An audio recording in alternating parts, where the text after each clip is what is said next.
Mama,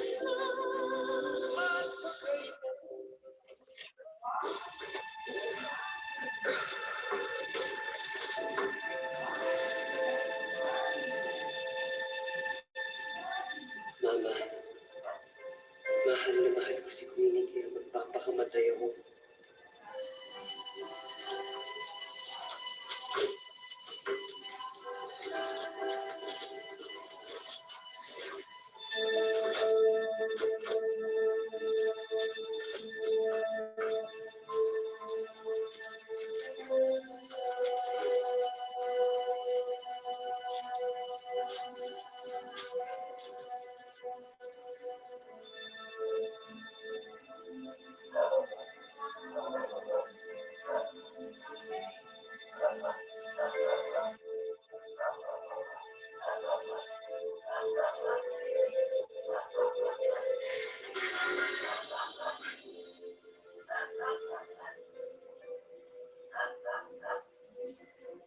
Ano ba ang sa pag-aaral ninyo ang mga dahilan kung bakit nga yung mga bata na gumagawa ng ganyan? Number one, we start first with the family structure. Lalo na po ngayon, marami pong pamilyang Pilipino kung wala na pong parehas na magulang na gumagabay habang lumalaki po ang mga bata. Kadalasan po ang mga magulang ay nagtatrabaho either sa ibang bansa or sa ibang lugar. Factor po yun. That's why, pag kunyaring nakahanap ng opportunity ang isang tao na parang kunyaring may pwedeng magmahal sa kanya, talagang they cling on to that person. And the idea of losing someone like that is already so devastating to the point na pwede niyang maging rason ito para kitilin ang kanyang sarili. So kumbaga po, hindi nakakasabay yung murang isipan ng isang bata dun sa mga challenges at mga problems na kailangan niyang kaharapin. So since the maturity is not there, makitid ang perspective ng pag-iisip, mas lumalaki po ang chance na mas gugustuhin nilang to end their life.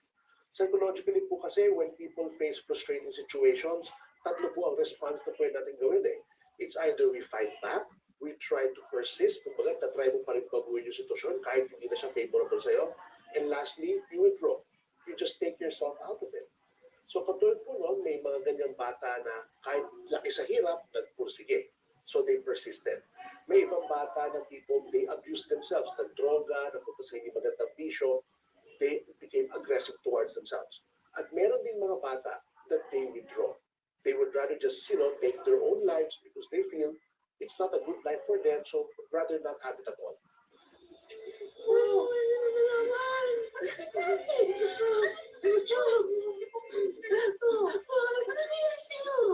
Michael po!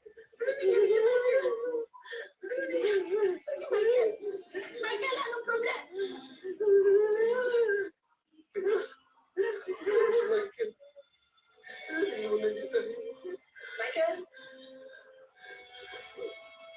Michael? Nagbaba natin sa amin. Ibaba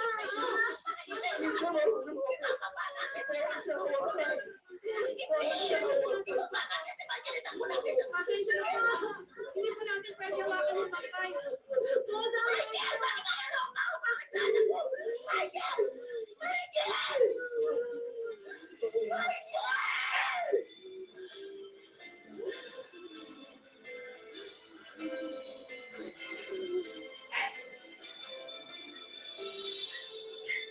Mainom po muna kayo ng tubig.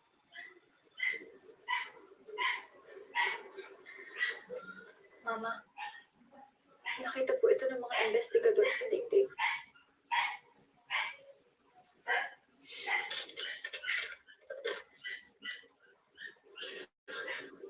Bigyan na rin ni Joyce ng mga notebook ni Michael para makumpare nila kung talagang sulat na yan or may foul play.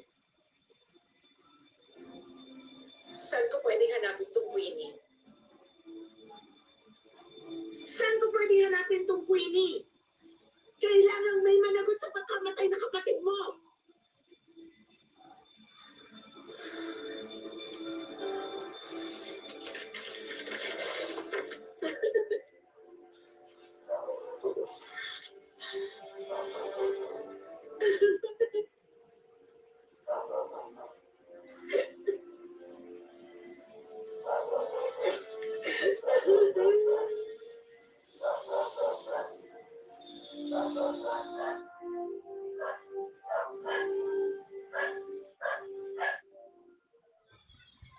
Hello guys, mga ka-MPK, mag-subscribe na sa 3rd anniversary ng Magpakailanman Entertainment.